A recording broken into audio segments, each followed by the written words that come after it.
Hey guys, and welcome back to this channel. In this video, I'll be showing you guys how you can fix AMD graphics card not working. So I'm just going to go to the device manager here, go to display adapters, and you're going to select this one, right click, update driver, search automatically, and as you can see, mine's been installed already. If that doesn't work out, select browse my computer for drivers. Let me pick from a list of available drivers. Select the second one and press next.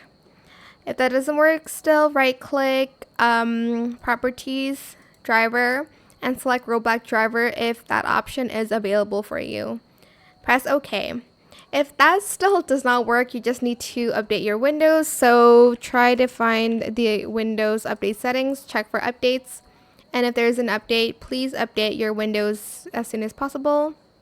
Restart your PC, and that is it. I hope it was helpful for you guys. Don't forget to like, comment, share, and also subscribe to this channel if you haven't done that already.